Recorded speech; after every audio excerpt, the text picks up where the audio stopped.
This is an important question, and if you search on internet, well, you have two types of answers. If you search, for instance, Google AI, so just search on Google how many turbinate reduction surgery cause empty nose syndrome.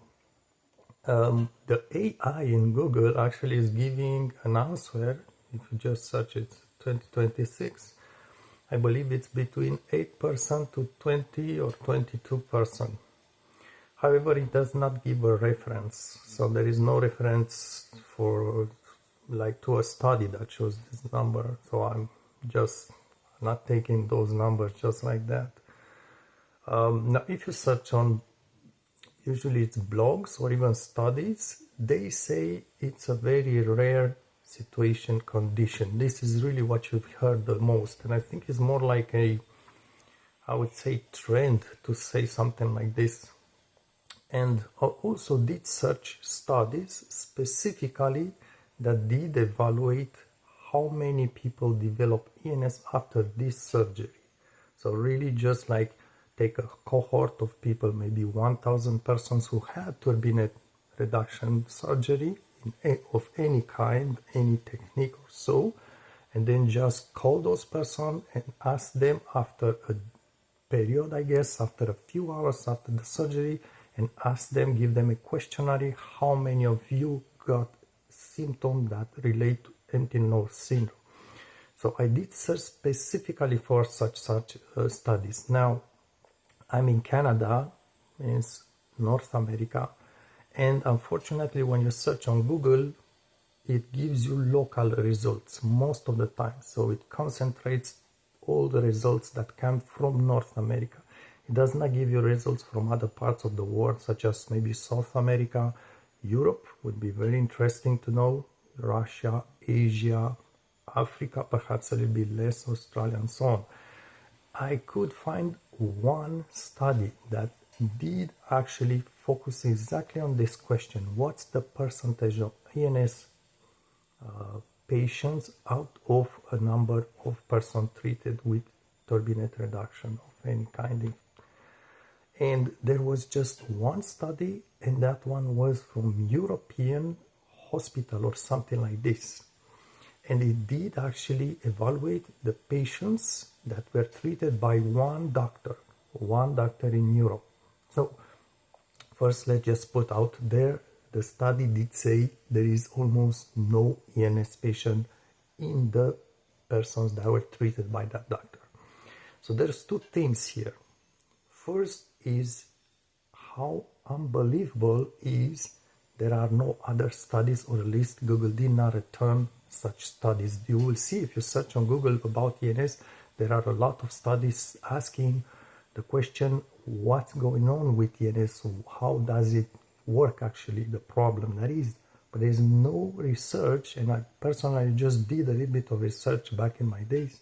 There is no research to search what's the percentage of people that develop ENS out of a number of people treated with turbinectomy.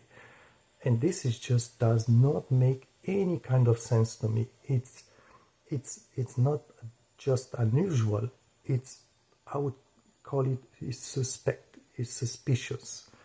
It doesn't make sense when there are people out there that return to the doctors to search for help, when it is not 100 persons with ENS out there. There are much more of this. And also I could find comments in YouTube videos about people in Asia, Indians. And remember, India is a very hot country. Very high temperature is making condition even worse. So something doesn't add up here. Why aren't studies to give the number, and at the same time you have all those publications saying there are it's very rare? Where did they get that number from if there are no studies? Something doesn't work here to me. This is one thing. The second thing is that study that I did mention from Europe, from one doctor. Here's the trick, and this is what one of those doctors that I put on my channel did mention actually, is the problem with ENS. It's caused by doctors or put it in this way, butcher what's inside the nose. He who just remove whatever things, cut, destroy, damage the mucosa, and so basically it's causes by doctors who do bad surgery, turbinate, septoplasty, whatever they do in there. It's their technique that is bad, and it's a doctor, ENT, it's a nose, ear, throat, I think. So it's the specialist that does turbinate interventions. So it's an ENT doctor that says, an American one. So it's not some remote place, I don't know, third world country or so. I'm not saying they are bad up there. Just saying it's really America. So you have those medical institutions in North America, United States. I would expect them to be at least at the same level as the European and be near the top, right, of the science. They are the ones that know the best. So it's a North American specialist doctor that says that this problem is caused by doctors who do whatever. And I did explain this in another video. I don't want to repeat it because it sounds shocking for many of you. It's really what the doctor is saying after perhaps seeing or knowing about people with ENS. So all this to say is that if you have a study that go and focus on the person treated by one doctor who maybe was doing the things the right way, a very small subtle intervention without damaging mucosa and so on, well, that doctor will have no problem, no people with ENS will cause no ENS. So why are you going to ask how many people have ENS and select a doctor who's doing the things the right way? Do you understand now? Hopefully I'm explaining myself clearly. So there is one study showing there are very few people with, actually there are no people with ENS in that study basically, but the study focuses on a doctor that is not doing wrong things. This is just the information I could gather. I don't have more data. And when you search also on Google, you don't really search. There are publications, specialty publications, really like printed, journals with research and so on. And if someone has access to a medical library, like in a medical school, perhaps a person could go there and search more detail. But from Google, this is the whole information I got, and it's scarce to say the least. Or I would even call it, I don't know, let's not call it suspicious, but in other words, what I'm saying here, maybe there is a cover-up, basically. Maybe it sounds strange, but I would not say it's necessarily impossible to be a condition that it's really covered up. Why? We try to just guess an answer, because medical world is one of the top earning professions. If you think in United States, being a lawyer, being corporation, being in the medical world, being in the pharmaceutical world, military, these are top powerful profession in the United States, which means they have a very strong lobby. And when there's a lot of money and power, oftentimes there is also some sort of a silence rule. They may cover things. I wouldn't be surprised, because what happens is if it's true, this is what ENT doctors say, that many doctors out there perform these surgeries in a bad way, damaging way, causing ENS. Well, they are already out there. They may be 40, 50, 60 years old. Perhaps the association who manage these doctors, they just don't want to go out there and tell these doctors, don't do it any longer at all, because you are doing the wrong way. Because this way, basically, you will have thousands of doctors who will stop practicing the intervention, and people will just be left by themselves when they need to have an improvement of their breathing. So perhaps maybe this is one of the reasoning why, if there is truly a cover-up of this condition, of the number of people with ENS, like making it appear much lower than it really is, then like I said, there is this mechanism that may happen, and I won't be surprised. I won't be surprised it exists. So I won't be surprised the medical association decided just to, you know, let it happen another couple of decades, and we are going to change something in the textbook in the medical schools and improve it, but it's going to take place very slowly, gradually, and you will still have this problem for a few decades until all the older doctor that got the wrong technique will just, you know, retire at some point. In my opinion, well, it's not an opinion, it's a guess because I had no data, but what the doctor said, I don't have his name, Jakar or something like this, it's one of my videos.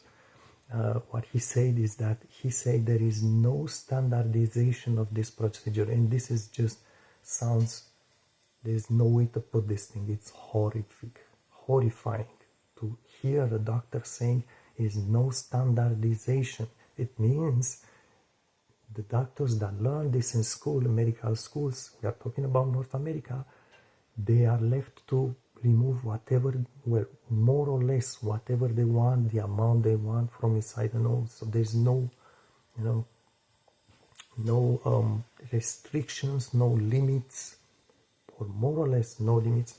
That's why some of them are doing the wrong intervention, causing ENS.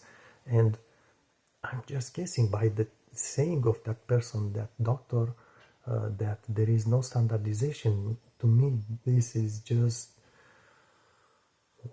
I cannot put words on it.